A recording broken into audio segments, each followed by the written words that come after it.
Shalom, all praises to Yahweh, Ba'ashem, Yahweh Shai, Ba'ashem Rakah Kodash. Double honors to the apostles and the elders of Great Millstone, and shalom to the Akim that are teaching this word. Shalom, Yahweh, Ba'ashem, Yahweh Shai, Ba'ashem Rakah Kodash. Now, as you can see here, it says Boris Johnson's food policy strategist says meat tax may be necessary, but warns of food riots if brought in too soon. All right. So this is just a article that I came across where they're saying that the government is considering putting a tax on meat. All right. So meat could become, pricier in society, which ultimately these things are going to happen anyway, because we've been saying it over the years, the hyperinflation, man, food costs is going to skyrocket, all right, pretty much, in this society. So I'm going to read a bit of this and I'm going to read some scriptures. And, when Esau starts messing with the food, that's going to make people lose it even more, right? Because it's one thing locking up the nightclubs and, the gyms and these things. But then once he starts, shutting down certain elements of the food industry, that's going to make people, go even more crazy, because, you need food to live, and especially in this society,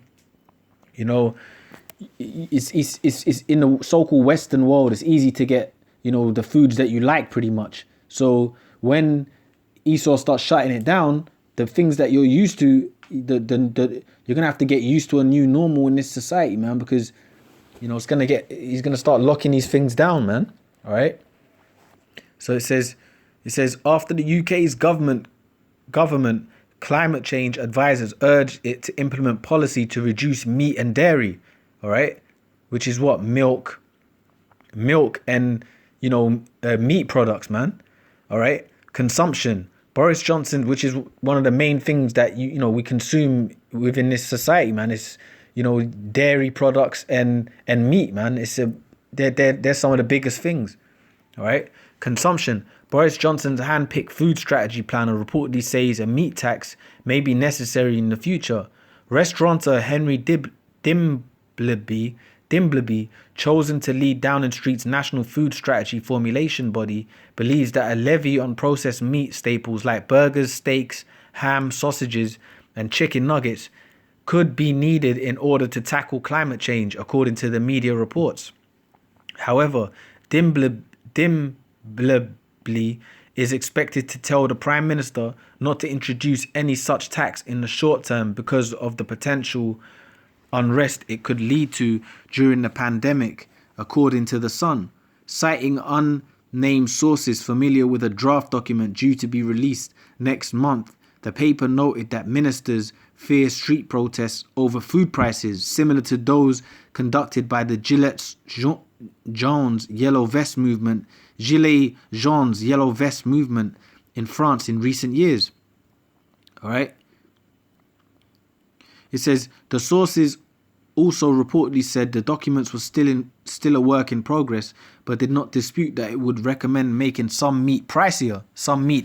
All right. So they're thinking about making, meat products more expensive in society, man. All right. When the prospect of meat tax was raised earlier this year, Johnson said there would be no such levy on his watch, despite clinging to his stated green agenda goal to make the country carbon neutral by 2050, which, we ain't going to be here pretty much, all right? We're not going to be here, man, all right? By 2050. That's that Edomites, Esau, believing their houses shall continue forever, all right? But a reality could be, skyrocketing meat prices pretty much in society. So it says in April, Johnson committed to reducing the UK's greenhouse emissions by 78% by 2035. This would reportedly require convincing the public to cut down meat and dairy intake by a fifth. All right. So, I mean, that's pretty much it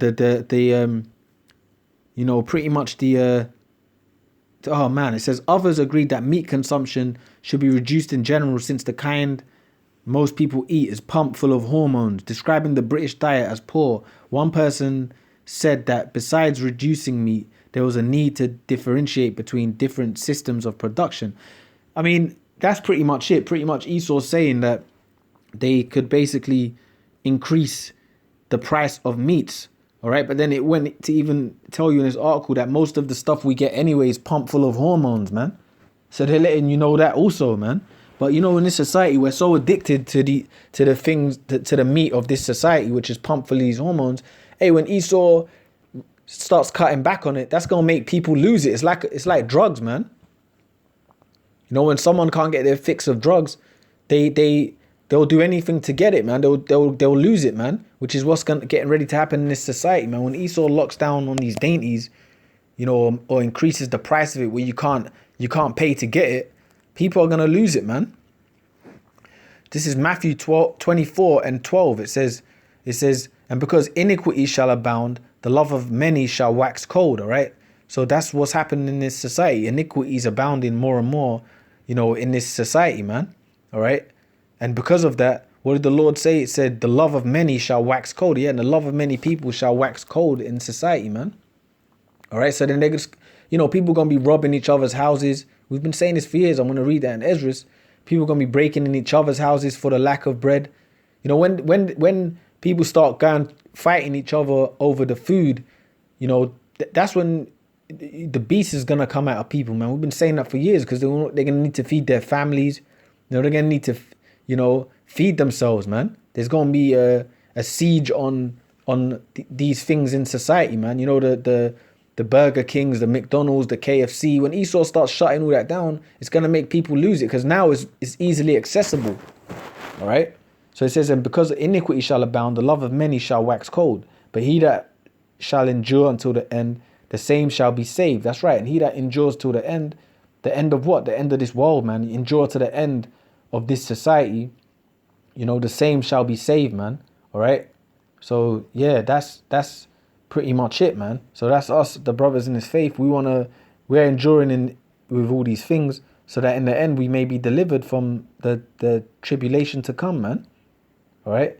This is Isaiah 65 and 13. All right. Isaiah 65 and 13.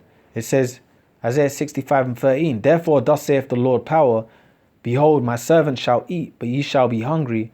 Behold, my servant shall drink, but ye shall be thirsty. Behold, my servant shall rejoice, but ye shall be ashamed. All right.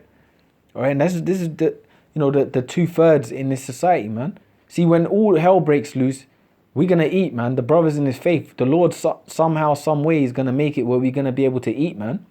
Like when you watch the movie The Road, you know, he's on a mission with his son and all kind of things are happening around them. People are dying. Society's basically crumbled, you know. But hey, there's a scene where they end up in a room where there's food and, you know, drinks. You know, they end up in a little underground cellar type thing, you know, and it's filled with stored food, man. So things like that could happen for brothers, man. Well, something's going to happen where we get fed, man. While these people are going crazy in society, Lord willing, we're going to have like a calm around us, man, because we know the truth.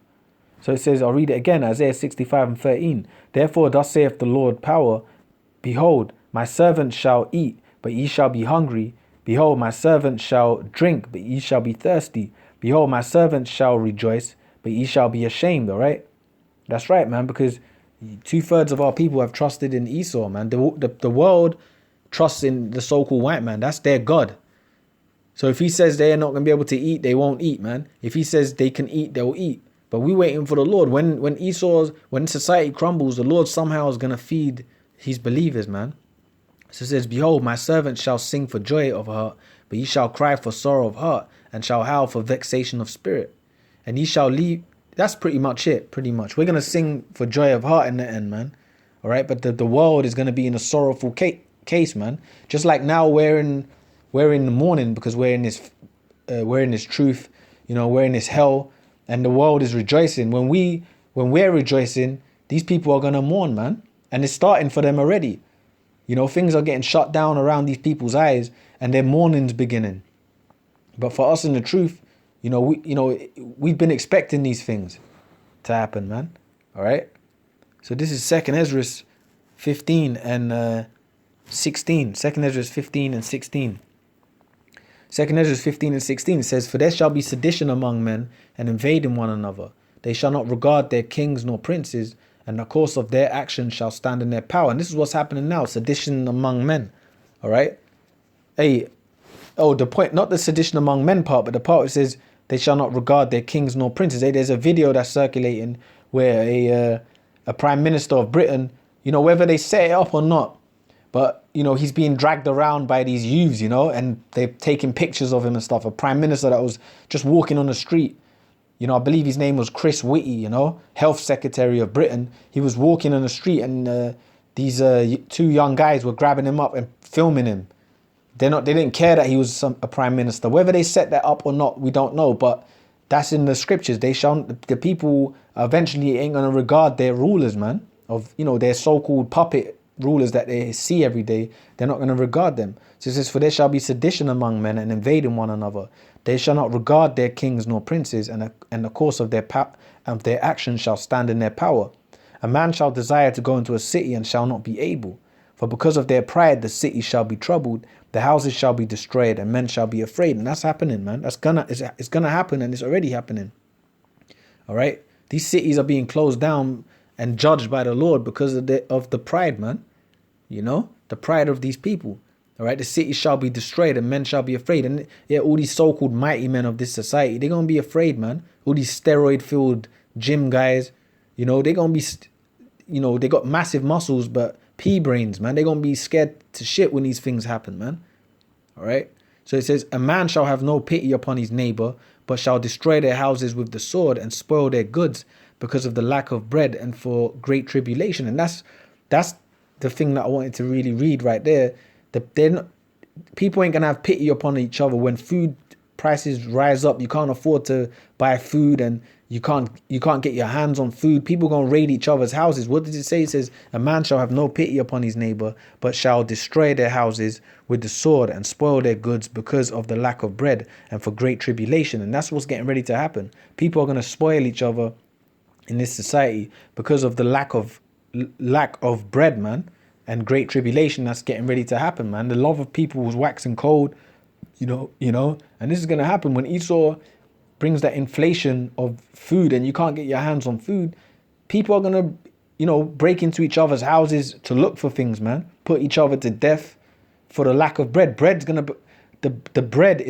gonna become like how people are dying right now, or they have been, for money. Do anything for money. That's what they're gonna do for the lack of bread, man. So that's getting ready to happen, man. The lack of bread is getting ready to come to this society, man. All right. So, with that, I'm just going to say all praises unto Yahweh, Ba'ashem Yahweh Shai, double honors to the apostles and the elders of Great Millstone, and shalom to the Akim that are teaching this word. Shalom Yahweh, Ba'ashem Yahweh Shai, Ba'ashem Rakah Kodash. Shalom, shalom.